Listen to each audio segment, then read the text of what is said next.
I'm sure many of my fellow students are familiar with a fitness assessment known as the PACER test. Many public schools in the United States perform the PACER test every year. However, I believe that much more can be done to promote physical fitness in students. I've taken the PACER test myself nearly every year of my primary and secondary education, and I'm very familiar with the effects it has on students.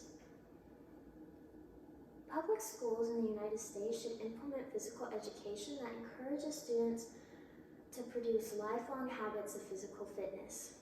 The current use of the PACER test to promote physical fitness is ineffective, and instead, schools should provide numerous options for students regarding their physical fitness. So what is the PACER test, and why exactly is it so ineffective? The Cooper Institute's FitnessGram PACER test tests the aerobic capacity of students by having them run laps between beeps. The student must complete the lap before the next beep goes off. According to the California Department of Education, the primary goal of the FitnessGram PACER test is to assist students in establishing lifetime habits of regular physical activity. Incorporating exercise is very important. It lowers the risk of many diseases and also can reduce symptoms of mental illness. However, the problem is that the PACER test is ineffective at promoting a healthy lifestyle of physical activity for students. According to Nonaway High School's chief news source, many students at their school have negative thoughts about the PACER test. The majority of students say that they hate the test and that it stresses them out. One student even said that the PACER test makes him feel self-conscious.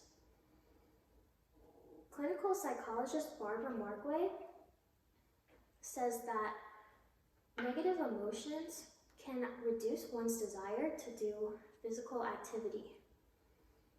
Because the PACER test induces negative emotions in students, it is not very likely to encourage them to pursue physical activity throughout their lifetime. Students have different needs and abilities when it comes to physical fitness. According to the CDC, 13.7% of adults in the United States have disabilities that hinder their mobility.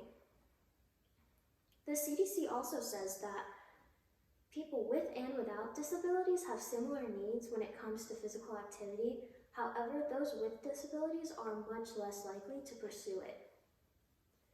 As people progress throughout their lives, they may encounter different obstacles that will hinder them in activities such as running or jogging.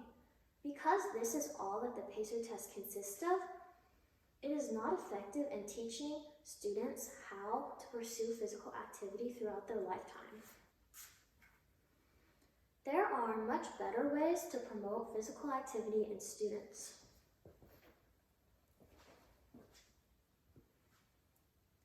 Physical activity in students needs to be encouraged through the use of an alternative method. States should require schools to provide varying fitness courses for their students. For example, they could have classes in weights, yoga, sports, walking, and more activities that could be suited to meet individual needs and preferences.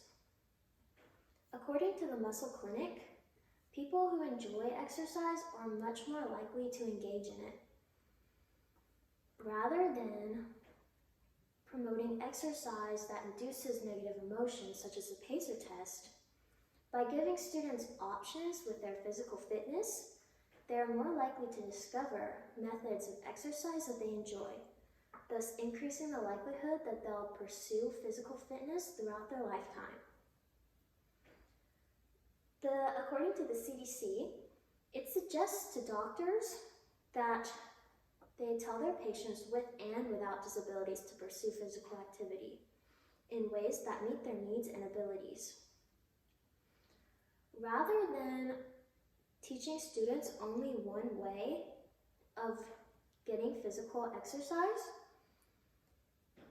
a program that brings awareness to the numerous multitude of options available for students regarding their physical activity, will allow them to find methods of exercise that will accommodate their needs throughout their lifetime.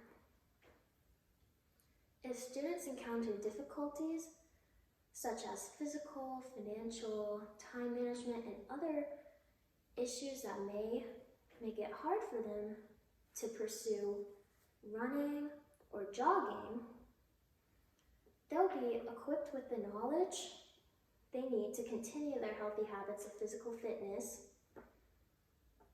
if they are given options in their school. This will allow them to have healthy habits that complement their lifestyles throughout their lifetime.